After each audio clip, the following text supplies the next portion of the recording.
A igreja moderna encheu o mundo com o discurso de Deus é amor. Mas a própria Bíblia nos mostra que Deus rejeita certas coisas. Mas com o discurso acolhedor de apenas amor, esquecemos do verdadeiro motivo do porquê Cristo veio. E desta forma sufocaram a verdadeira palavra. Deus é amor, mas para acessar este amor é preciso viver em conformidade com o que o Criador quer para você. Vivem na libertinagem, em orgias desenfreadas e quando é chamada a atenção sobre a vida depravada que vivem, ainda dizem, só Deus pode me jogar. E eu te pergunto, isso não te causa medo? Hoje vamos conversar sobre um Deus que muitos ignoram. Ele não está dormindo, apenas não chegou o tempo dele se revelar. No mundo humano há leis para serem seguidas. Se o indivíduo rouba e se for pego, ele é punido.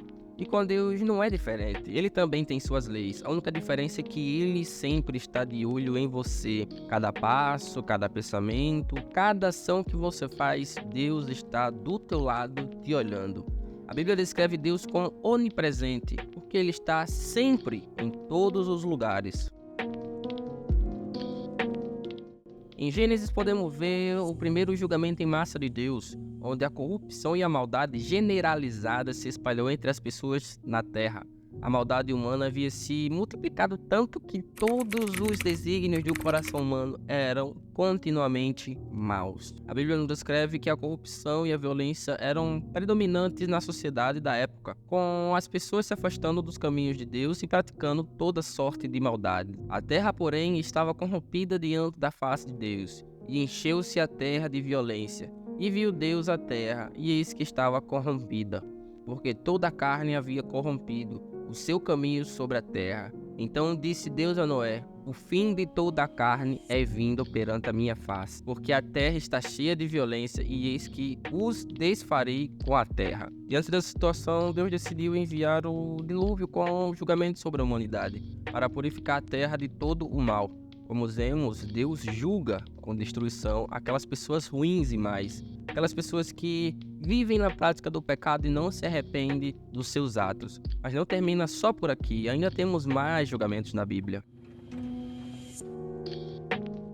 Ainda em Gênesis temos um segundo relato de julgamento de Deus, Sodoma e Gomorra. Deus decide destruir ambas as cidades devido à sua extrema maldade e pecado. Em Gênesis 18:20, Deus diz a Abraão: o clamor de Sodoma e Gomorra tem aumentado, e o seu pecado se tem agravado muito. Essa declaração sugere que os pecados e a maldade dessas cidades haviam alcançado um ponto crítico, despertando a atenção e o juízo de Deus. Embora a Bíblia não forneça uma lista enorme de todos os pecados específicos cometidos por Sodoma e Gomorra, a Bíblia enfatiza repetidamente a maldade e a corrupção generalizadas nessas cidades.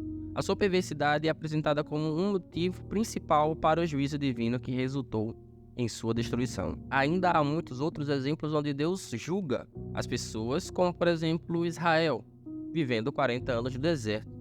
Mas com esses dois exemplos que dei, fica claro que Deus julga, porém, Ele ainda dá a oportunidade de arrependimento sincero, como por exemplo a história de Davi, que está escrita em 2 Samuel. Ele adulterou com Batseba e, não dado por satisfeito, ainda assassinou Urias. Após o pecado de adultério de Davi com Batseba e subsequente à morte de Urias, Deus enviou o profeta Natã para confrontar Davi.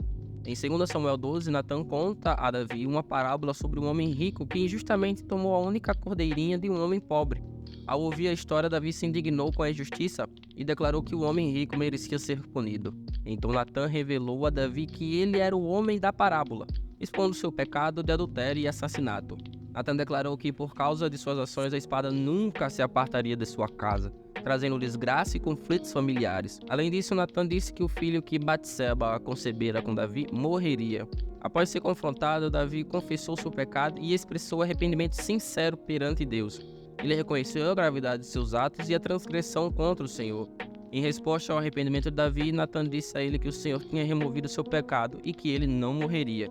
No entanto, Davi sofreria as consequências de suas ações, incluindo o conflito e a perturbação em sua própria família. Mais adiante, a Bíblia nos mostra que Davi enfrentou dificuldades e conflitos em sua família, incluindo a rebelião de seu filho Absalão e tragédias que afetaram sua descendência. Embora tenha havido perdão divino e Davi tenha experimentado a misericórdia de Deus, ele também enfrentou as consequências de suas ações ao longo de sua vida.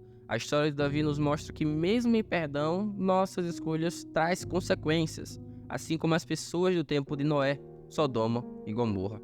Davi enfrentaria a morte pelo seu pecado, mas ele se arrependeu de todo o seu coração e Deus o perdoou. E graças à misericórdia de Deus, Davi pôde entrar na vida eterna.